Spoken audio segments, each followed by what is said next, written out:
Mention the name Vern Bisterfeldt to anyone who's lived in Ada County for more than 10 years, and you'll likely get that knowing look. Oh yeah, Vern. And for those people, it was hard to imagine Boise public service without Vern coming to mind. 53 years he did it, 27 as a Boise police officer. Sworn in 1959, Vern never wanted to miss out on any of the action. In fact, in the 60s and 70s, he even outfitted his own Dodge Charger with lights and a siren just so he could show up on scene while he was off duty. Over the weekend, the Boise Guardian reposted a 2009 article written by Dave Frazier, one of Vern's friends, with all kinds of those colorful stories of Vern's escapades. Vern's involvement knew no bounds.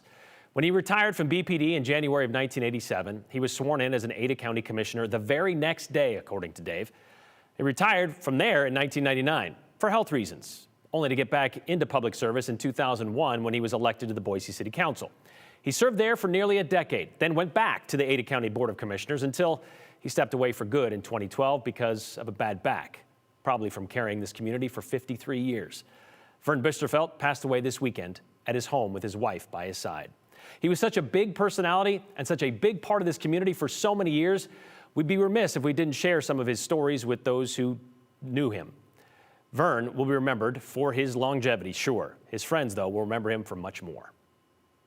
You know, I got to know Vern in 2001 when we both filed to run for the same open council seat. I hadn't realized he was running. If I had, I might have thought twice. But Mary Ann says their time spent during the campaign was anything but adversarial. We just got to be really good friends. And then I was appointed to the council in 2003 with a lot of support from Vern. It was an interesting journey. But he had that gruff, outward personality, but that's not who he really was he? No, not at all. He was a very casual, very confident, very kind person. Yeah, people would always say he would come across as gruff, but biggest heart I've ever seen. You know, there's so many. I mean, there's not a person you can talk to in this town that can't tell you about something Vern did for them. Anybody that needed help as a constituent. I mean, he was just in there trying to fix whatever the problem was for whoever needed the help. He seemed like somebody that was kind of like the reluctant servant, but he did it to the best of his ability.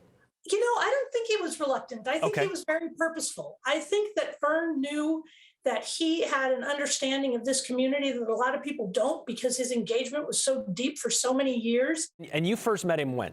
1968, October 29th. Dave Frazier, 1968, was one of those who witnessed the depth of Vern's involvement in those early days. He did a lot of street cop things that today are handled with DNA and computers and cell phones as far as evidence. And those days he knew the people and the perpetrators.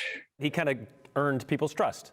Oh yeah, both the good guys and the bad guys.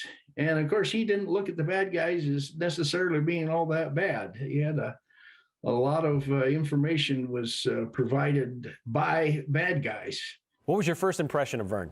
Well, my first impression was he was a real gruff cop, you know, tough guy, street cop type of thing. And a perfectly projected persona, punctured by time spent with Vern. We were in a restaurant, and we would call them a street person in those days. And this guy came up and he kind of interrupted us. And he says, "Vern, thanks. I wanted to thank you." And Vern said, yeah, that's okay. And the guy walked away, and Vern said, "You know, that guy just drives me crazy." He says, "I saw him the other day walking down the street, 22 degrees outside, and he had a t-shirt on." And he says, "I went out and bought him a new coat, and it took me a week to find him."